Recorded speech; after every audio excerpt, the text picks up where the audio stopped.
Question number 22, very important, based on WDV method. TS Grewal का question है, Gurman and company purchase machinery for 40,000 on 1 October 20. तो 1 October 20 कब आता है? 2021 में. Depreciation is provided at 10% on diminishing balance. On 31st January 23, 1/4 of the machinery was found unsuitable and was dispose of. Dispose of मतलब बेच दी. 1 January 23 कब आता है? 22-23 में. तो ध्यान से देखना, कॉमन एरर होता है, 23 देखते हैं ना, 23 24 लिख देते हैं कुछ बच्चे, गलती हो जाती है बेचारों से. फिर 22-23 है ये. On the same date a new machinery was purchase at a cost of 15,000. ठीक है, हमने एक और मशीनरी खरीदी, वो भी कब? सेम डेट पे.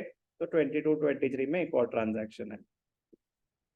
Right of the machinery account for the year ended 31 March 21, 22, 23. कोई दिक्कत? चलो शुरू करें जल्दी से. क्या है पहला साल? 2021. 2021 machinery October 1 to bank account M1 कितने की?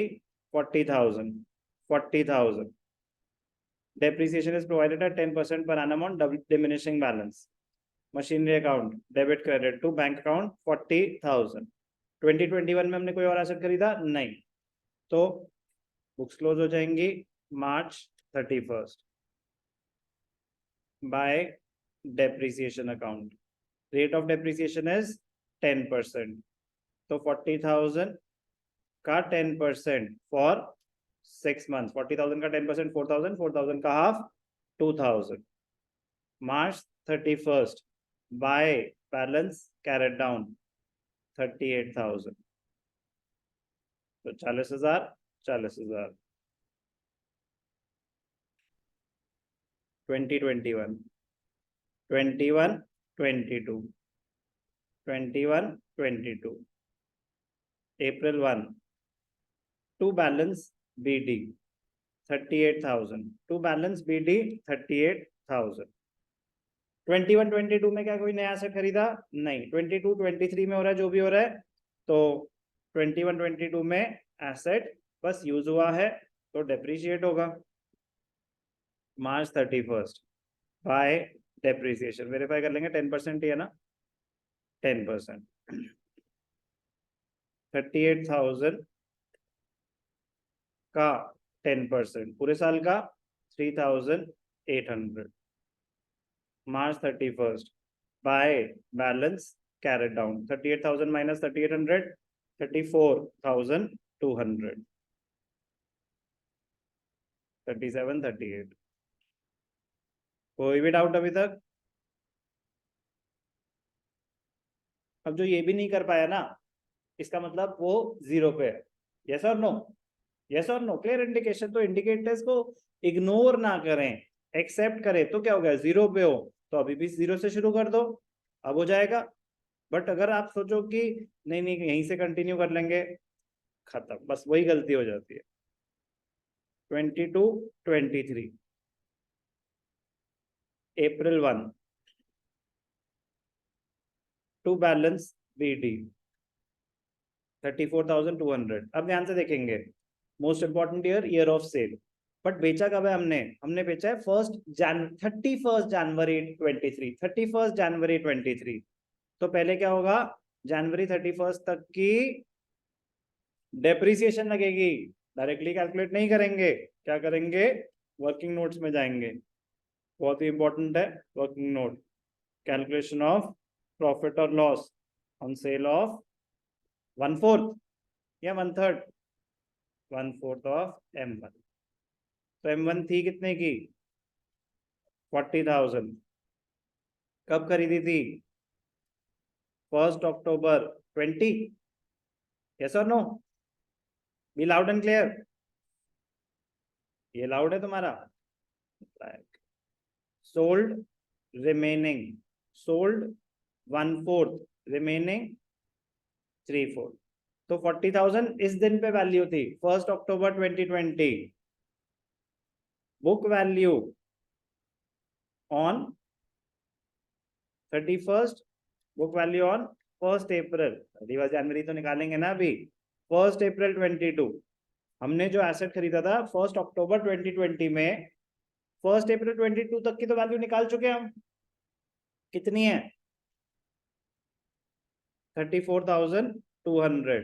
सारी कैलकुलेशन इस पे होनी है, WDV मेथड है। यस और नो? 40 का तो आपने खरीदा था, अब उसकी वैल्यू क्या रह गई है? 34,200। तो बुक वैल्यू चाहिए मुझे। क्या चाहिए? पहले बुक वैल्यू ऑन 1 अप्रैल 22। तो 34,200 का 1/4 बचा क्या? 34,200 का 3/4। यस और नो? तो 34,200 का 1/4, 34,200 डिवाइडेड बाय 4, 8550 इंटू 3, 25650। यहाँ तक किसी को डाउट? इतना बचा हुआ है, इतना बेचा है, सॉरी इतना बचा हुआ है। तो जो बेचा वो 31 जनवरी को बेचा, उसके डेप्रिसिएशन निकालेंगे। Less depreciation for the year 2023। कितने महीने की? फरवरी मार्च एसेट यूज नहीं हुआ, कितने महीने के लिए यूज हुआ? 10 मंथ्स। तो 8550 का 10% फॉर 10 मंथ्स। 8550, 855 हो गया डेप्रिसिएशन, इंटू 10/12, 712.5। तो राउंड ऑफ कर देंगे 713, लेस डेप्रिसिएशन। तो यहाँ पे क्या आ जाएगा? Bye depreciation. वर्किंग नोट में दिखाई कितनी है डेप्रिसिएशन? 713। तो बुक वैल्यू ऑन 1 अक्टूबर नहीं 31 जनवरी, on 31 January 23 is equal to 8550 minus 713, 8550 minus 713, 7837। 737 उसकी बुक वैल्यू थी। आपने कितने की बेची? Was disposed of for 5600। तो यहाँ पे क्या आ जाएगा? By bank account. क्या बेचा? 1/4 M1, 5600 का बोल रहे ना, तो लॉस हुआ। तो यहाँ पे क्या आ जाएगा? By profit and loss account. ये भी वर्किंग नोट में कैलकुलेशन है। तो loss is equal to 7837 minus 5600, 2237। कोई डाउट? लॉस 2237। क्या मुश्किल था? अरे मुश्किल नहीं है बेटा डेप्रिसिएशन, लेकिन आप समझेंगे 8 क्लास की मेहनत हम यहाँ पे लेके आइए। 3 वीक्स से हम एक ही चीज कर रहे हैं आराम आराम से। बहुत मैं चाहता था उसको 5 क्लासेस में भी खत्म कर सकता था, बट मैंने कोई बात नहीं, टेक योर टाइम। तो जिन्होंने करा उनको समझ आया कि यार मुश्किल नहीं था। आपने कौन सा, मतलब खुद लगा लो ना, एवरेज कैलकुलेट करोगे 15 मिनट से ज्यादा की नहीं आएगी पर डे की, जितना आपने टाइम डिवोट किया होगा डेप्रिसिएशन को, तो वो मुश्किल नहीं है। बट कोई बात नहीं, अब खत्म, मतलब अब हाथ से निकल चुका है। नेक्स्ट कॉन्सेप्ट है डेप्रिसिएशन में ही प्रोविजन फॉर डेप्रिसिएशन, वो है इसके पापा। ठीक है ना?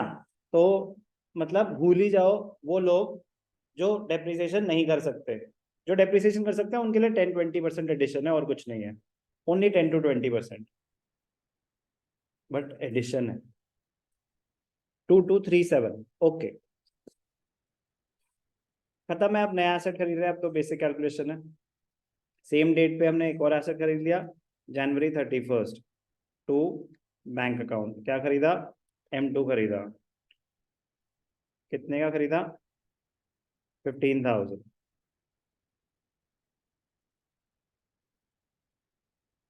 15,000।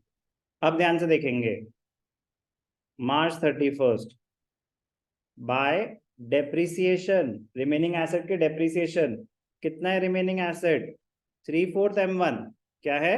3/4 M1। तो ये है आपका रिमेनिंग एसेट 25,650।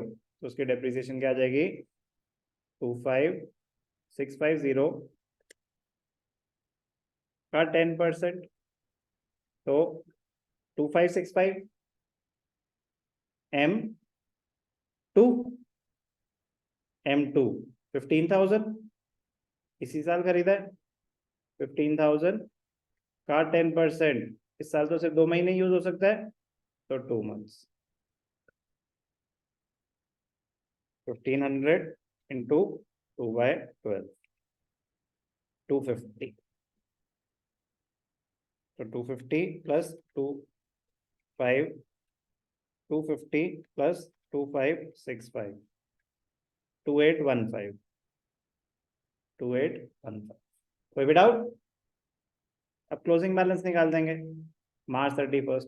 ये सब स्टेप्स बहुत इंपॉर्टेंट है, मतलब यहाँ पे भी गलती हो सकती है कि depreciation, this is an important step कि रिमेनिंग एसेट कैसे कैलकुलेट होता है, ये हम क्योंकि कर चुके हैं इसलिए बड़ी ऑब्वियस सी बात है, वरना रिमेनिंग एसेट कितना बचा वो आपको 3/4 निकालना है, फिर उसकी डेप्रिसिएशन निकालनी है, तो यहाँ पे गलती होने के चांसेस वेरी वेरी हाई, तो बी केयरफुल। क्लोजिंग बैलेंस, अब क्लोजिंग बैलेंस ये भी बड़ा इंटरेस्टिंग पॉइंट है, 3/4 M1, तो ये था आपका ओपनिंग बैलेंस 25650,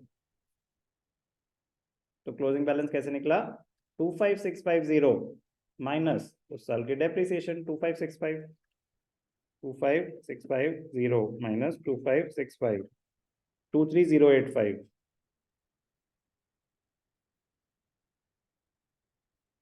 ये इंपॉर्टेंट है, नीचे दिखा दिया कैसे निकला, 23085,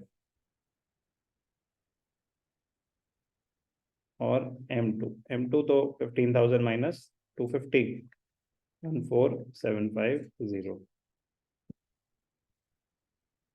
3783,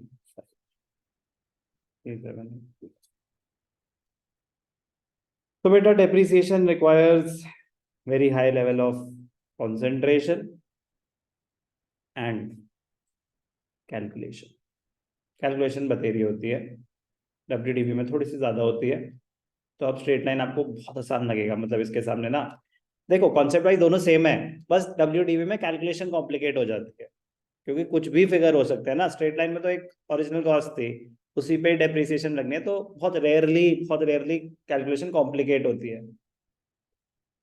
तो इनिशियली हमें स्ट्रेट लाइन ही कॉम्प्लिकेटेड लग रहा था, फिर जब हम उसके ऊपर जाते हैं तो फिर वो इजी लगता है, फिर जब इसके बाद आप प्रोविजन के कॉन्सेप्ट पे जाएंगे तो आपको ये भी इजी लगने लगेगा। लेवल का यही होता है कि जब हम लेवल 5 बार बार खेल लेते हैं ना तो लेवल 4 बहुत आसान लगने लगता है, यही तो प्रैक्टिस का फायदा है। कुछ बच्चे लेवल 1 लेवल 2 करते नहीं है, अब अच्छा उड़ना, और फिर आते हैं वो लेवल 3 पे और गिरते हैं।